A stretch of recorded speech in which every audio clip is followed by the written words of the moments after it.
Okay, you can do this. I know. Carvana makes it so convenient to sell your car. It's just hard to let go. My car and I have been through so much together. But look, you already have a great offer from Carvana. That was fast. Well, I know my license plate and VIN by heart, and those questions were easy. You're almost there. Now to just accept the offer and schedule a pickup or drop-off. How'd you do it? How are you so strong in letting go of your car? Well, I already made up my mind, and Carvana's so easy. Yeah, true. And sold. Go to Carvana.com to sell your car the convenient way.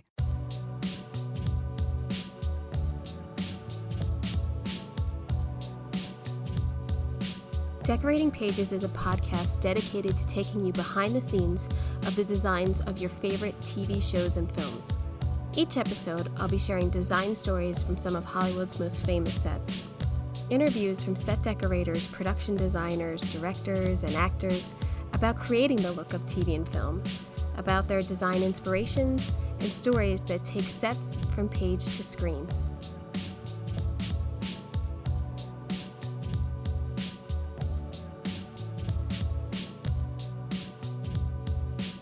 Hello and welcome to Decorating Pages. I am your host, Kim Wanup. How you doing? I know how you're doing. We all know how we're all doing because it's Monday night and SAG has rejected the proposal from the producers mostly because of AI, is what I just read. Okay, we need to get a mediator in there. Okay, I don't know who it is. Get the guy in there from the Directors Guild that settled so quickly back in May, June. Let's get that guy in there and get this done because I'm sorry, it's bullshit at this point. I want my friends and all of these good people to get back to work.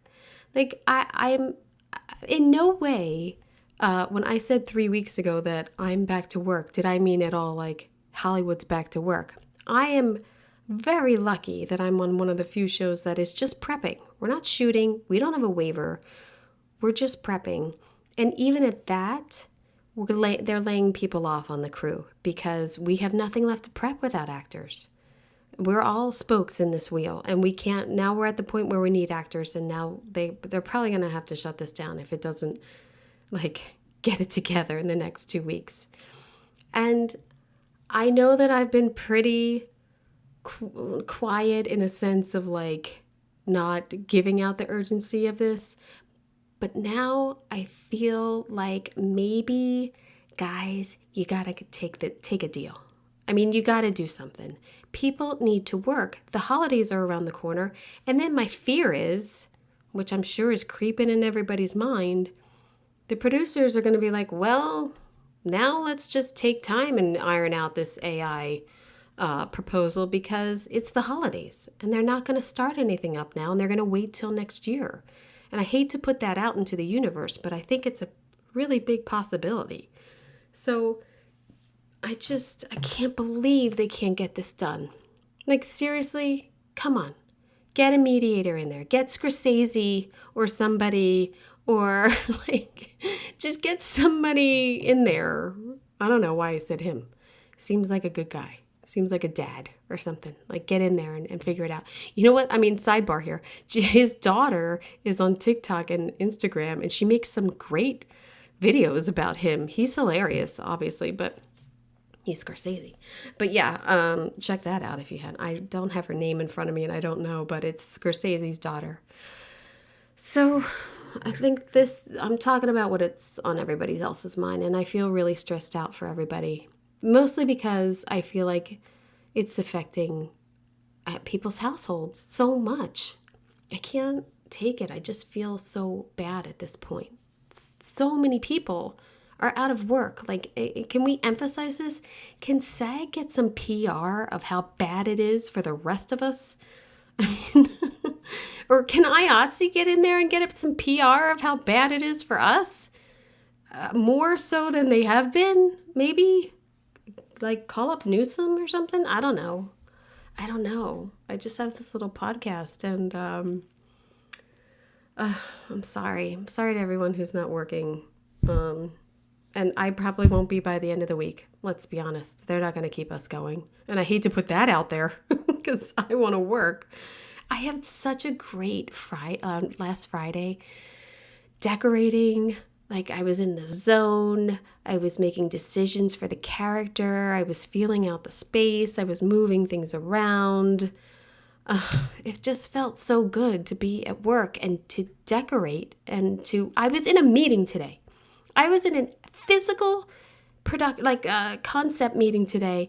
I don't think I have been in a room for a concept meeting since 2019. I'm not even shitting you. Everything has been over Zoom. And today was my first in-person concept meeting. Is that true? I think so. Even Rutherford Falls, I think we did it all, I think. Oh man, now I can't think. I think we did it all by Zoom. Man, I'm losing it. It's this podcast. I've got too much going on. I don't know. I can't keep it all straight. I don't know. I just hope we all get it done. And I feel bad for everyone and everyone even making these decisions. Let's just get it done. That's all. I'm sorry. I don't know what to say. Except for I got some great feedback on the production design film study that I put out 2 weeks ago with Ralph Leiden and Adam Rao for the years of 1947. If you haven't heard it or watched it on YouTube, please check it out. I accidentally erased it on YouTube. That was fun. That was sheer panic because I'm a dork and I don't know how to use anything. And I accidentally erased it. So it looks like now I only have like 3 views or something. But really, it was doing well. And I erased all those views. Sorry. But if you haven't, check it out. And then this week, tomorrow, I am going to put out on YouTube the year 2022, which is a solo. It's just me talking about All Quiet on the Western Front, Avatar, Babylon, The Fabelmans, and Elvis. I wanted to do 2022 because it's so recent and it's so sort of fresh of, seeing films. And I definitely wanted to do something, in the past couple years just to show the design of now. And the video that I have put up, I captured a lot of the screen shots from the ADG Awards. Not the awards, but when you submit for the ADGs, you have to put together a packet of all of the sets, and you could put drawings, you could put graphics, you could put anything in there you think is going to help you get a vote, and people look at it and then they vote. And I have said on this podcast for years how I love to go in and look at these packets every year to look at people's work. So I thought it was also a great opportunity because usually it's only ADG members looking at this or people who know the website. So most of the pictures, there's construction drawings, there's, like I said, graphic packages, there's location photos. So I drew from a lot of those pictures and then screenshots of the films when I talked about it. So yeah, and maybe I agree with the winner and maybe I don't. You'll have to listen to find out. But I'm hoping I finally figured it out. I think I'm going to release the videos like every other week and the podcasts. Now, here's another thing because I'm a dork. I didn't record myself as a podcast. I only record the video on 22, so I got to figure that out maybe tonight or tomorrow night. So there may or may not be a podcast to accompany that video. I don't know. We'll see. We'll see if I can do it. Okay, cool. What else? I was busy the last 2 weeks. I know I haven't been around, but I had sinus surgery, which has still been painful. I don't remember how painful this was 10 years ago when I had it before. And then I went to San Francisco, and then I had a head cold, and then I was working, and Halloween took up some time. So either I don't remember what I watched, or I really haven't watched much. And I've been working on those design film studies. But I did watch Urban Cowboy. Have you seen Urban Cowboy lately? Damn, that is a good film. Travolta was so good. who was his agent? He had so many good roles in the early 80s, late 70s. Like, think of that. Like Saturday Night Fever, he had Grease, he had Urban Cowboy. Remember that movie Perfect, which I think did bad, but I kind of thought it was good. And then Staying Alive, I don't think it was that good. I don't know. But, man, Urban Cowboy, if you are doing some research of like a period piece, early 80s Texas trailer living, man, it is good research. Get on that. So funny thing, I looked it up, and Stephen Grimes is the production designer who I just watched Out of Africa for film study of 1985.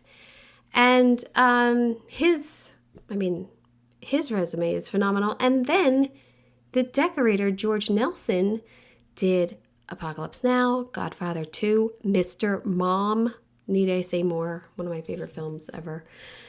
Yeah. Those car beds. He should have got an Oscar for putting those car beds in Mr. Mom. Oh, it makes me happy. So Urban Cowboy, check that out. The costumes. I mean, Deborah Winger's fantastic. Can't say much more about it. But, we started that All the Light You Cannot See, which then I forgot that I watched that. I forgot to write down the designer and all. I'll talk about that maybe next week then, because I don't have the names in front of me. It's not that good. I don't know. People read the book. They love it. I didn't read the book, unfortunately. I'll tell you what I am reading, though. Segue into Oral History of Hollywood. And it's 28 hours long. I think I mentioned it last podcast. It's great. Man, I've done 8 hours already, or 9. It's great. I love listening to like all of these stories about the studios and Mayer and Zanuck, and now they go into a chapter on each department head. So I only started that today. They did directors and writers.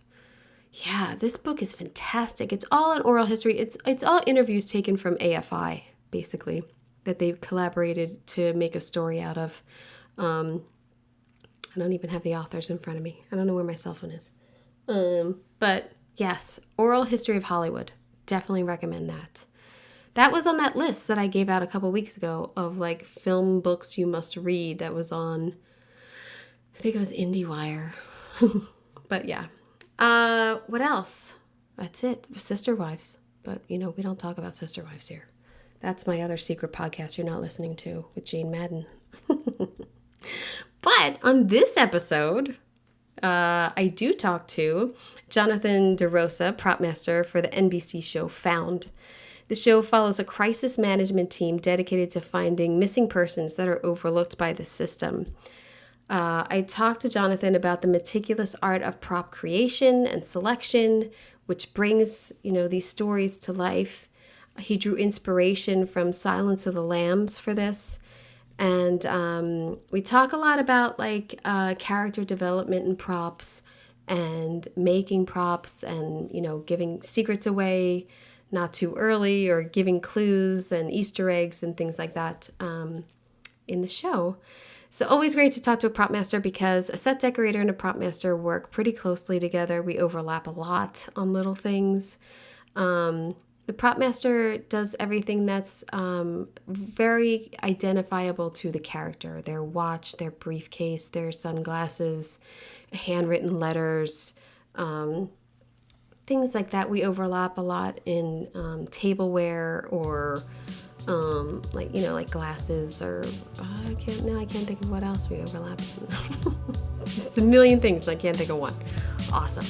But I had a great time talking to him. So I hope you enjoy.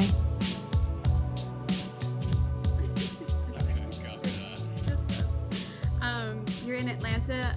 Is Found in Atlanta? Are you on Found right now? Did you go back to work? Oh no, we're not back at work. We're found a shot in Atlanta. The story is based in DC, but yeah, shot in Atlanta. Yeah. I've done a couple shows shot for LA for DC. It's it's getting that DC vibe. You got your license plates. You got all your art department has their street tags and everything, and It's Yeah, it's always the tags that are always probably like my least favorite prop. yeah. On the right foot, my least favorite prop is the tags. Yeah. Well, too, because if you have outdoor shots and you have a lot of cars, I mean, it's your you got to coordinate with the ADs. Like, how many cars are we going to have? How many are we going to make up? There are some people out of state. Like, it's like a whole conversation of getting tags for simple. That's my job, is to live in those gray areas to make sure that stuff is done. Yeah. I am a set decorator, so I work really closely with my prop masters on every show. And as you were just saying, there is a lot of gray area between us.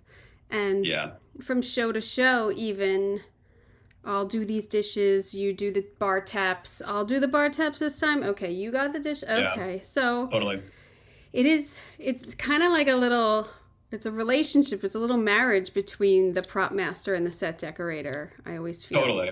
Yeah, that's why I try to always lead with my best foot forward. I think the best way to make it in this business, as I'm sure for me at least, to have gotten to the opportunities that I've gotten, was by just checking my ego at the door. It's any job, but by doing that, I think that's the best way to like collaborate. Like, I consider myself an artist. You yourself are an artist. Like, we're hired because you want my artistic interpretation of what this script is. And particularly, I want those to live through that. Sets, that's your artistic interpretation. Wes Anderson needs a specific set decorator. David Fincher needs a specific set decorator to bring those worlds to life. So that's what I think is kind of the beauty, but especially between our two departments, is that we get to have this kind of lovely dance, and it's, here's my art, what's your art, and how can we make our art grander, and complement each other. Exactly. Because a lot of times, I might do this whole room, but they're really just gonna shoot the desk and the pen and pencil set that you've picked out, and talking about that, like, oh, well, we did this old stationery on the desk, and if you show up and you had a completely different conversation with the director that it's totally modern, like, that happens. So we always have to communicate with each other. In Found, are there any specific props that you've had to have made for the main characters? For Found, usually I love doing the fabrications and things like that. But with Found, the story is told at a much more street level, realistic tone. So I didn't get the opportunity to create much, like anything kind of fantastical. But while that energy then gets to get diverted to, like, what can we make realistic? What can we give breadth to? And exactly like what you're saying, like, maybe we're just going to shoot in this corner of this vintage office, but you are going to make the whole room 100%. I'm going to give you a prop. If I'm going to give you a hero piece, a police file, you're going to be able to flip pages. You're going to see all my handwriting all over it. That to me is just really what I can somehow spend hours doing, even a 12-hour day. I just kind of love that kind of stuff. So yeah, I'm kind of a freak for it. Well, in the show, what I think is so interesting is you have good and bad. You got evil and good here. I've seen 3 episodes, I believe, are released already. So. I'm not spoiling anything. It's already out that, she was abducted and now has captured her abductor years later. And when I got that turn in the story, I thought, well, that's a fantastic set, because how do you makeshift all that? And then knowing that I'm going to talk to you, like, I was wondering through a prop master's eye, like, what are you going to get? What would she give him, or what wouldn't she give him and tease him with, and things like that, which I'm sure is in the script too, but I'm sure you have input on that. Absolutely. And this is why I would love to work. I'm already like loving our vibes together. So I would love to work with you. That was episode, like, the pilot, the first episode. we were like, I went to NK, who's our lovely showrunner and creator, and I was like, what is, I understand what's going on here and we want to lead the audience, but let's also, for me, what I got to really pour into this was the Easter eggs. Yes. What can we set up for the audience to be like, aha, I can go back and watch all of season 1 and see these little Easter eggs along the way. That was super important to me. And NK and the creators really loved that. So yeah, we have this room, where you put Mark Paul Gosselaar, and we're like, what will he do? What won't he do? And so we got to live in this world. We definitely were inspired by Silence of the Lambs with this one, which was super fun to do. And so we were stringing along this idea of mystery, and I won't spoil anything, is like, can he get out at any time? Does he want to be there? Is he willingly being there? So we wanted these questions to just kind of started being put in the audience's mind to think about that. So yeah, we were, what can he grab? What can he use? How far is the chain? Yeah. How to stage this with a camera and things like that. So that was fun to break that down. Because props does the chains and everything, and you got to make sure the actor doesn't get hurt, and you got to make sure either they're fake or real, and sometimes they won't real because of the weight, which I get. Like, it's always a thing when actors go to pick up like a grocery bag and you can tell nothing's in it. Yeah. And I always think to my head, well, that's probably take 30 and they took it out, or whatever it is. But and that baguette is always sticking out Yeah. of it, as if still come home today with like baguettes. Like, where'd you go? It's like, I'm at the store and I got baguettes. And fresh flowers, baguettes. Like, everybody's in France. Yeah. There's these hits when it comes to props that you just kind of have to put in there. If you're on a film set, on a film, you have to give them like the BK mics. Yeah. That no one uses that, but the audience needs to know that. My trick is I live by the rule of 3. So I'll have a real shopping bag, I'll have the fake shopping bag, and I'll have a medium shopping bag somewhere in between there. So, as you like take 30, it's going to get a little heavy for them. So, yeah. I think I could never do props because I don't want to deal with actors that much. I just want to focus on my world in a sense. Mm-hmm. But I also, too, a lot of times when we overlap, I'm like, oh yeah, I got those plates, and then it'll be like day of, and the prop master will be like, oh, you got like 5 of each, right? And I'm like, no, I need 5 of each. I got 2. How many takes are you gonna do? I've learned my lesson, but there's always that I forget how many multiples props needs because they have to be ready for the next take, and the reset might, take longer. And on something like this, like, I don't know if I've seen blood yet, but when blood gets involved, there's many more doubles and things like that. So you always want to be prepared for it's always time management and pulling the trick off. There's a magician's code somewhere where we have to find that with each one. And it's about communicating. It's about, hey, we discussed we're gonna do 10, but I brought 15, kind of thing. We'll always have more. And as long as we're communicating about it, it's fun. But yeah, like something like the chains and things like that was big conversations. And we had just done those chains were actually, fun IMDb fact for whoever cares. The chains that Mark Paul Gosselaar wears are the same chains that the creature Man-Thing wears in Marvel's Werewolf by Night, which is I saw you did that. Yeah, we had just done that show, and there is a segment where this big creature, he's got chains all over him, and so we had different styles of chains, light, foam, etc., etc. And so now the chains that are on the set of Found that wrap Mark Paul Gosselaar, they can only keep Man-Thing and Mark Paul Gosselaar at bay. Yeah, really, there you go. That's testament to him and his longevity of a career, I must say. Absolutely, yeah, he made it this far. So when you're starting a show like Found, I have prep time as a set decorator, and usually the prop master's not too far behind me, maybe a week or two. But what is your prep like for a show like Found? It's I have a lovely and diverse team who I can't do any show without. Much love to Joe, Jules, Antoine, and Victoria. Basically, we come together, we look at our scripts, we all give our interpretations of that, and we present. Basically, I'll have like a slideshow meeting as first with the director, and I'll go through the script. I'll say, here are these beats. And then for me, I'm a fan of cinema. I'm a fan of the real world, obviously. So in my slides, you'll see, screenshots of other movies that inspired me. Anything in real life that we're going to be pulling from. I'll go up to set decorating because you guys always have amazing photos of how you envision the world. And I try to see where my puzzle piece can best fit. And then so I think film is always best worked when we are inspired by what's come before us.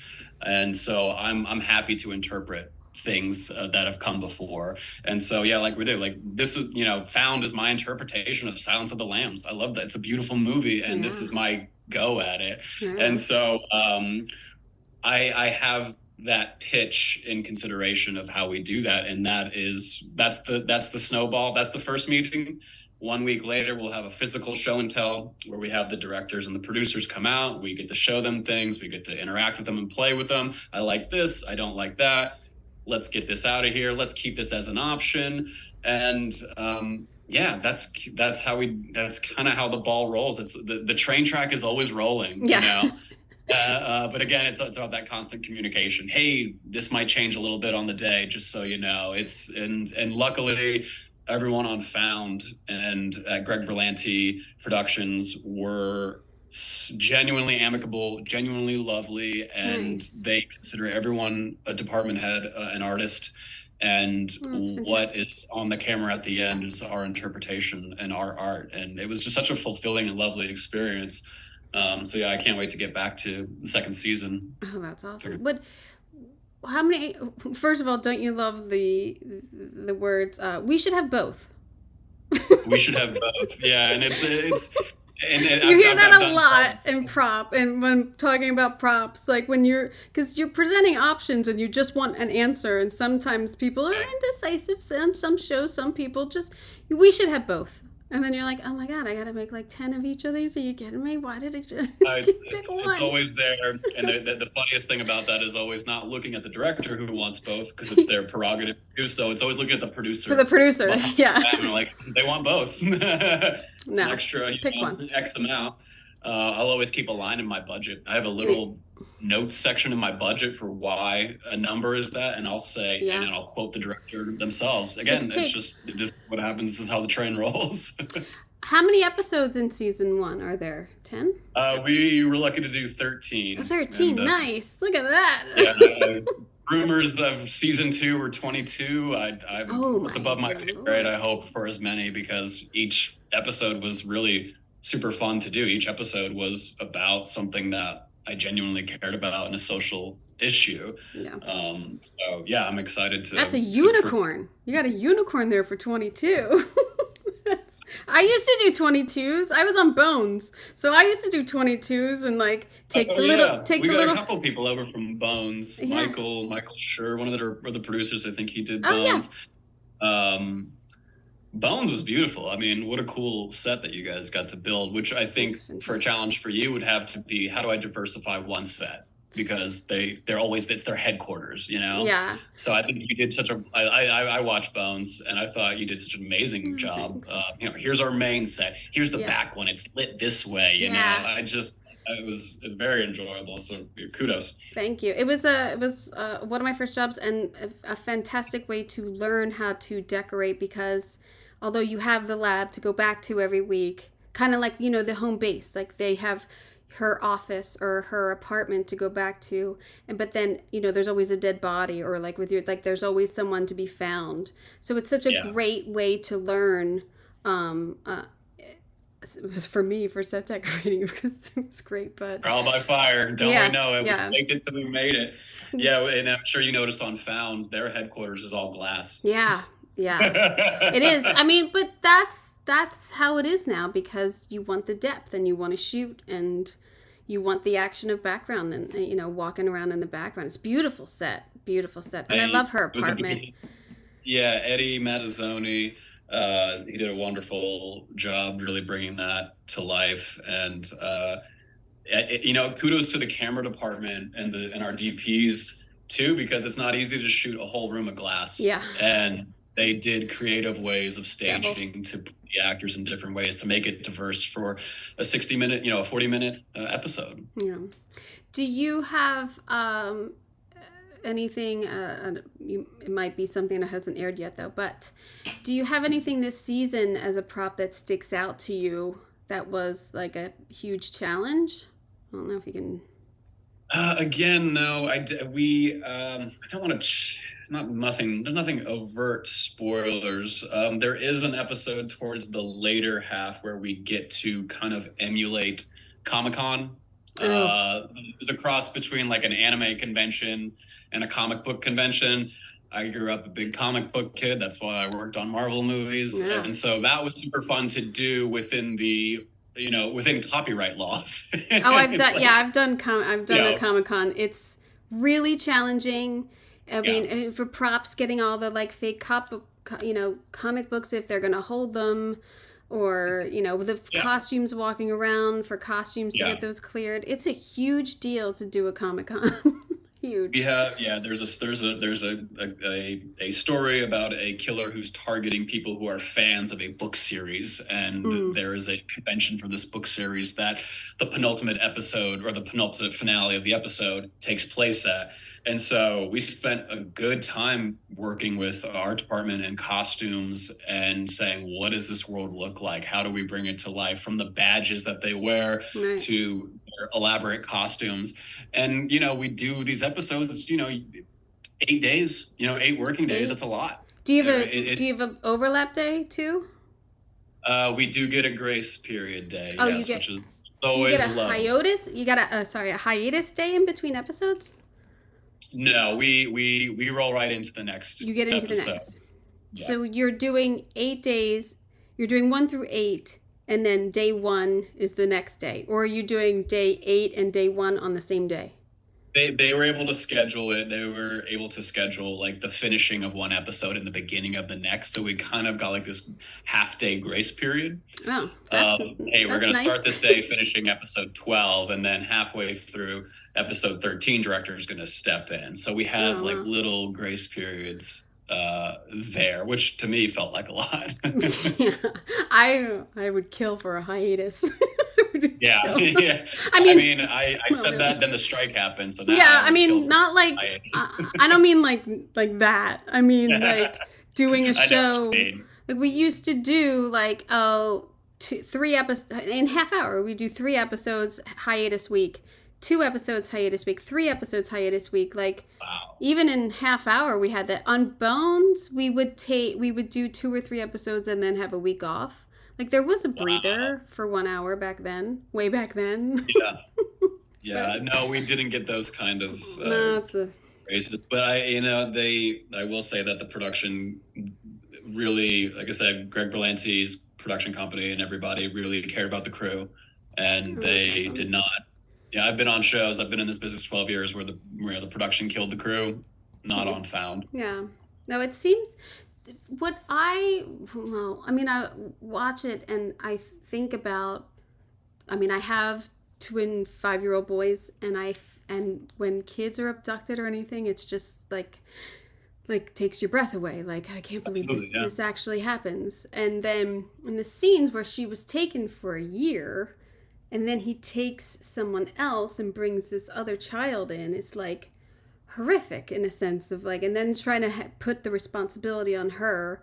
And the storyline is very touching and everything, but in these flashbacks that happened, I believe 20 years prior, is it 20 or 10?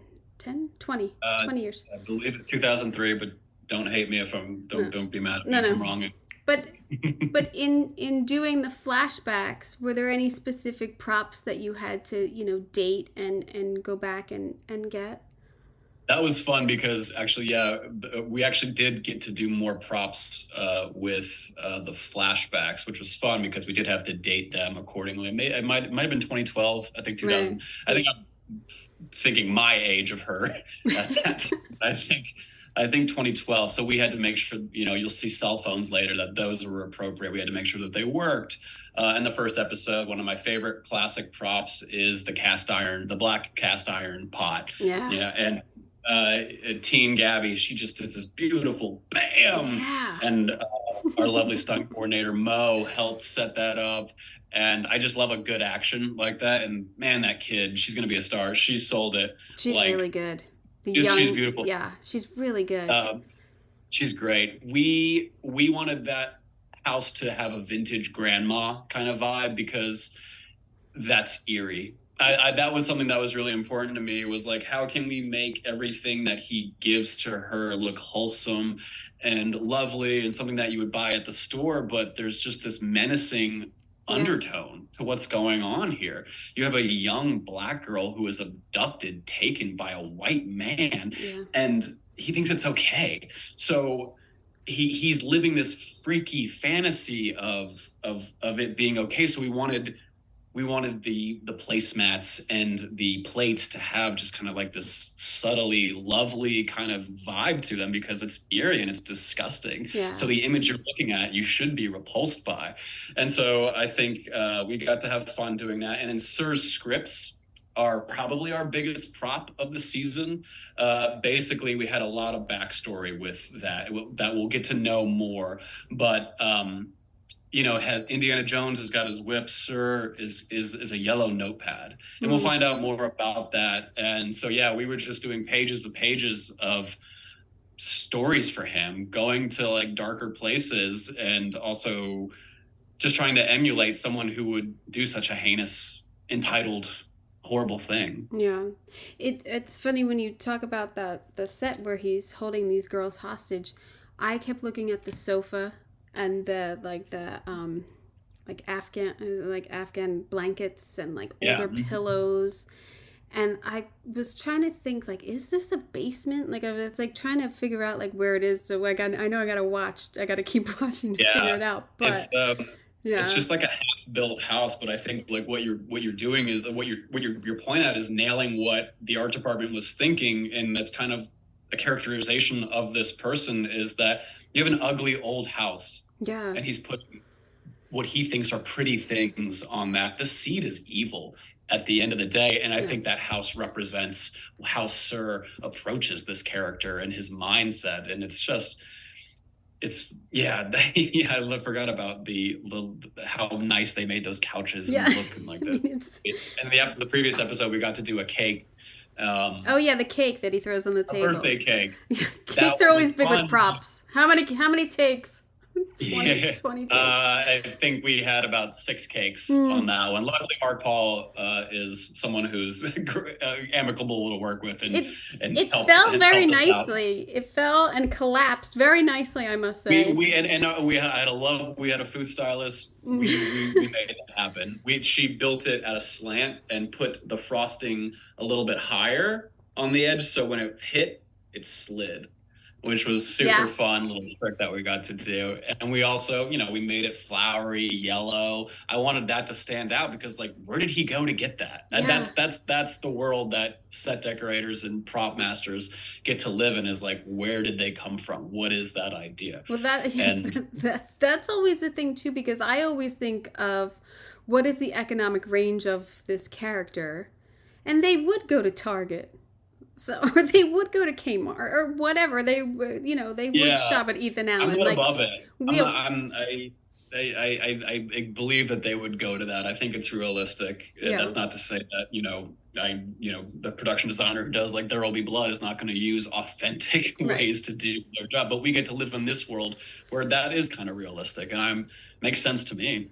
I have like a minuscule detail that I wanted to ask about, because there is the scene where she's trying to force memories back, and in the flashback she's eating spaghetti, and I see the nicely set table, old school table and everything. And then when you go to present day, she's in her office, right? She's in her office conference room eating, and the bowl is so it's a black bowl that's like half, and I was wondering, and I didn't know if that was a prop call or a dressing call, or Yeah. That was intentional. Thank you. That's super cool that you noticed it. Oh, yeah. Because that was exactly, I had a slide about that. I wanted the vintage bowls that had the flowers on them to emulate that kind of grandma love for young Gabby to eat.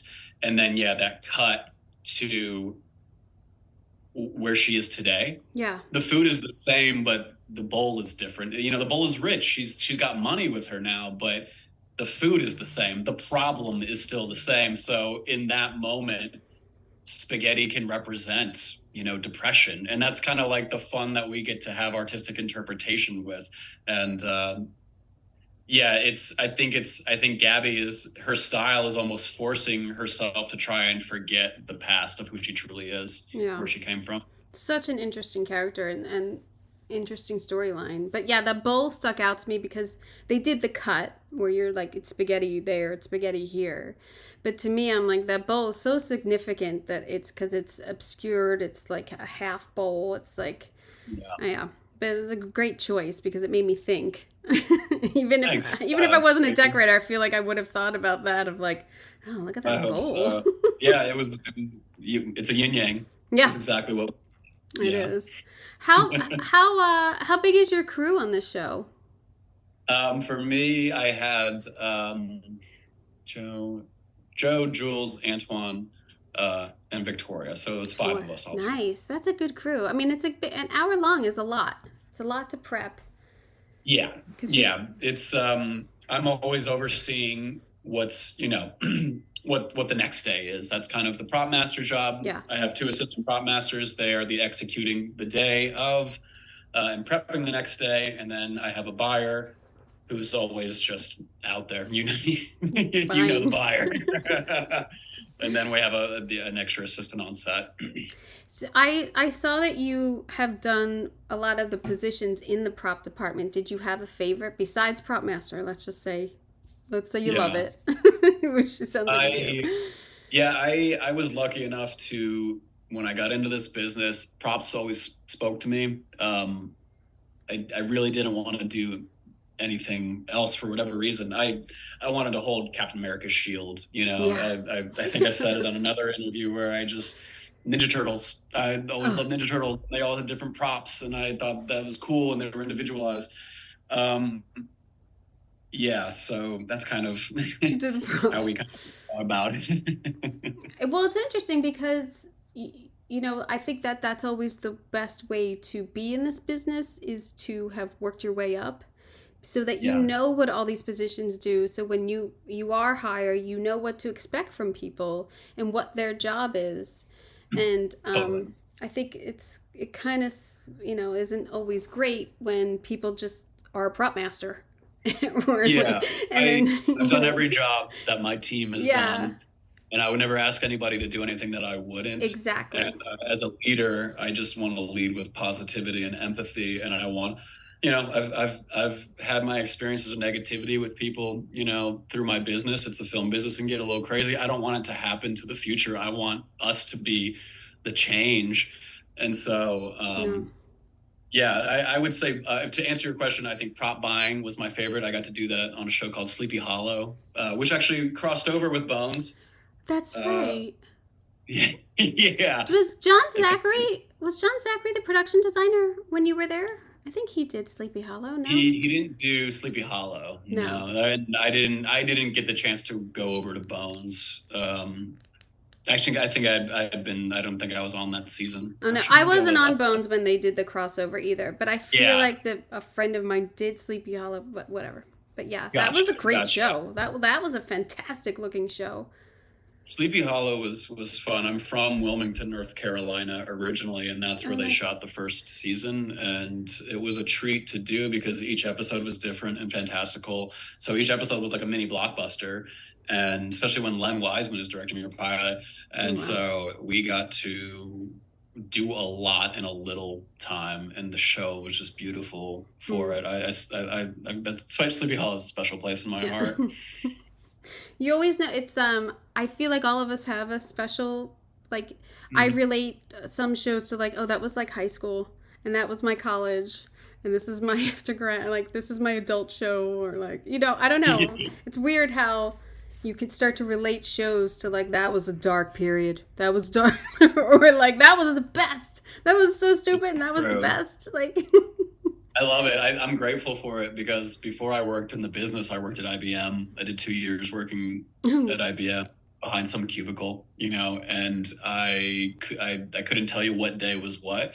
And so I'm grateful to live a life where I get to have a job where I can attach memories as I grow to these shows and always learn from them and always try to leave the place a little better than I found it. So yeah, as soon as you said that, I was like, after Bad Boys for Life, Falcon and Winter Soldier, Stand Against Evil. All of a sudden it just brings you back like something. You're like, yeah, that was it, that was a heyday, or that was the best. And then you start a new show and you're like, this is awesome, these people are great, I love doing this work every day. And then you recycle to another great show. Hopefully, it's always awesome. Somehow Found felt like the culmination of all those good feelings that you exactly what you were talking about, and it never went away. It was one of those things you kind of felt like, oh, it'll fade away, nothing gold can stay, and I think it's a testament to the creators and the directors of that show that it felt like a family. And I think when you make the crew feel like family, you are going to get everything out of us. It's hard. It's not that we don't want to, it's just hard to work 12-hour days. It's hard to work a Saturday. It's hard to, when I haven't seen, somebody's, their kid for X amount of time. So when you show that empathy, like NBC and Berlanti Productions did, I think it really shows, and it's really exciting to see it on Found right now, because I really think it's popping, and I really think it's just such a beautiful thing, and I hope that we can continue to do it. I gotta say, because my sweet spot is an NBC show, Parks and Rec, and also The Good Place. So maybe it's an NBC thing. maybe there's a if it's the vibe. Case, like, sign me up, because it's my first NBC show, and they've been really very, very, very wonderful, and even in particular, I mean, during the strike, people are out of work, and Greg Berlanti Productions reached out to everyone who was working on a show and says, if you need help, we will send you a Visa card without having to repay it. Oh, that's awesome. They sent it out to thousands of crew members, and you didn't read about it in Variety or anything like that. It wasn't like, now we do this and now we're going to go brag about it. It was this sincerity that they gave back, and they're helping people, because the crew is the other half of making filmmaking, as you know. And in any medium that I can, to thank them for that and to help my crew out who needed the help is just like, it makes me tear up, and it's beautiful. That is fantastic. That really should be applauded. That is fantastic, and that's generous anything and I can thoughtful, and oh my God, that's awesome. And we don't even, it's not like we want rap parties anymore. We just want not a Fraturday. Keep your rap party. Give me a bonus. Yeah, exactly.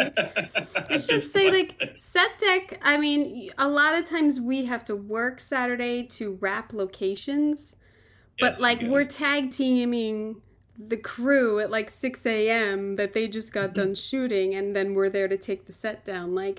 It's a cycle that hits every department when it gets like that, and you really just want appreciation, and because we're all there because we love it, and they're there too. They're the producers and everybody. They're there too because they love it.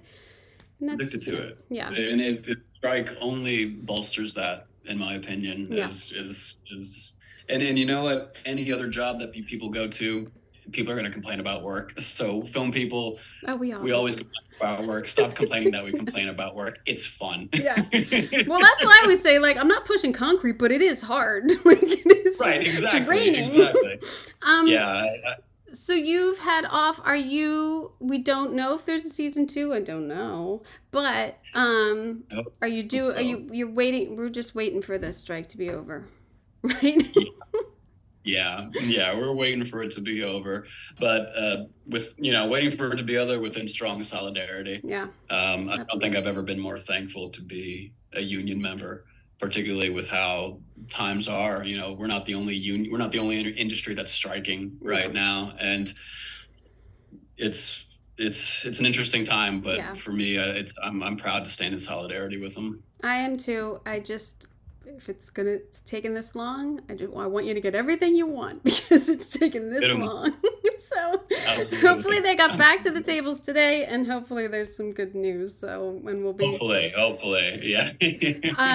Is there anything else you want to tell me how awesome Found is? I mean, I feel like you've done a bravo job. I mean, I kind of want to bump off your decorator and get over there because it sounds like a great show. Honestly, I think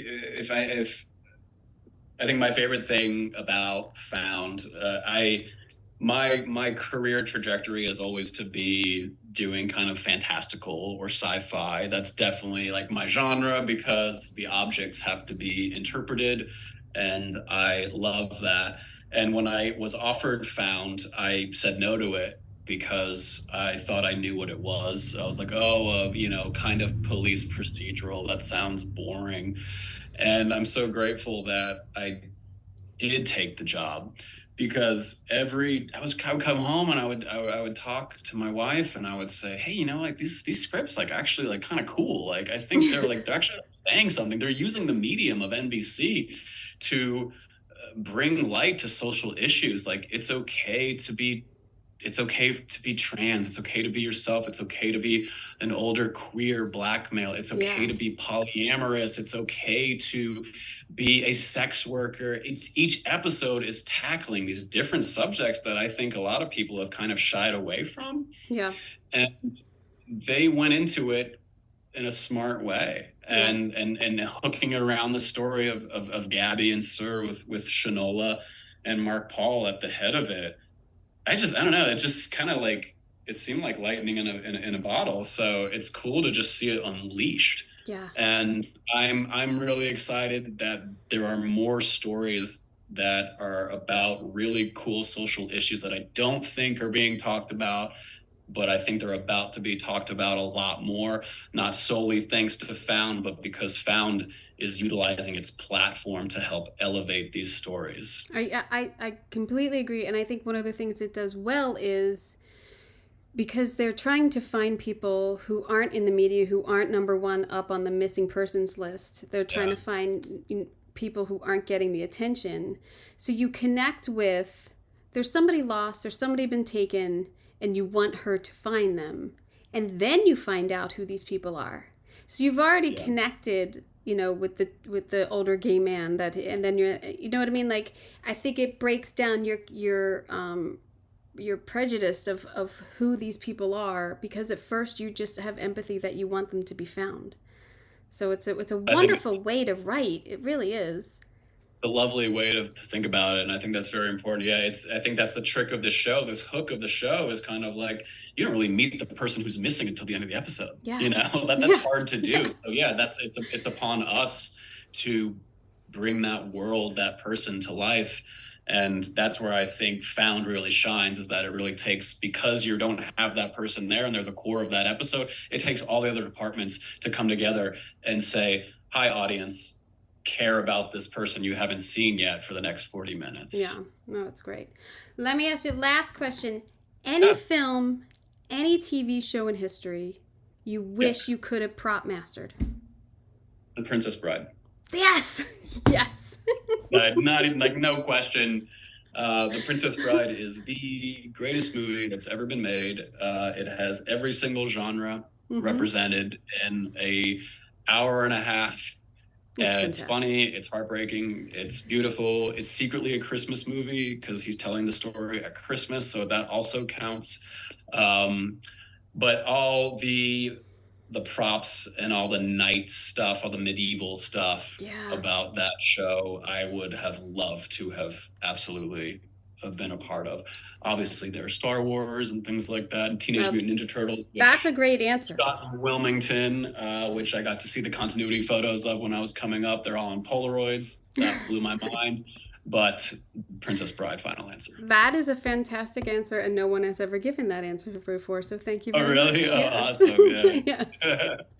Yes. Thank you so much. This was fantastic to connect with you and to appreciate your work, and I'm watching the rest of the season, man. Great job. Thank you so much. I really appreciate your time. I'm very much looking forward to checking out your work now. I can't wait to like see a Bones episode now and just think about you. Hey, For All Mankind comes out November 10th, season 4. Oh, you're doing For All Mankind. Yeah. I keep hearing amazing things about that. That's the space one on Apple. Space, yeah. Yep.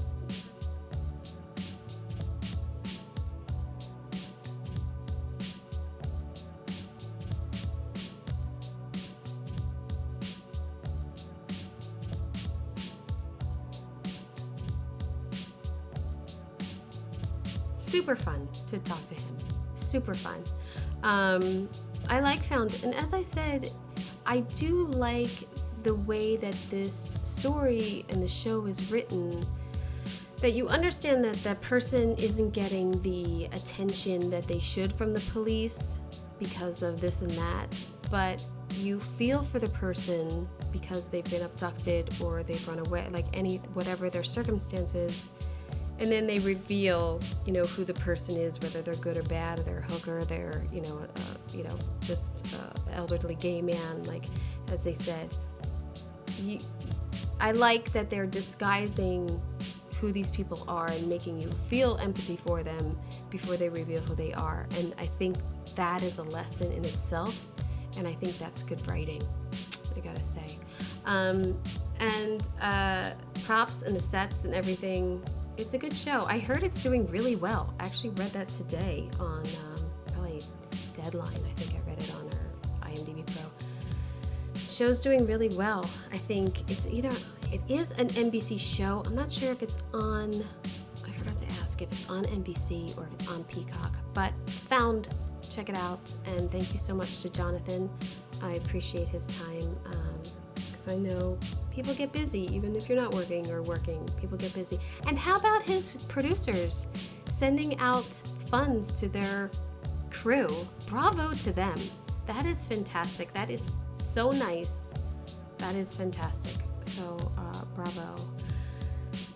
Coming up, I have a lot of Oscar hopefuls coming up, and I have been to a couple screenings of some awesome films that I still am not allowed to talk about. So I've got some screeners.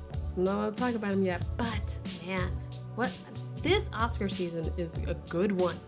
I am excited for all these films. It feels like a good Oscar season, good Oscar race this year. It's not going to be lame. And then we have the strike, and then there'll be a lull. It's great.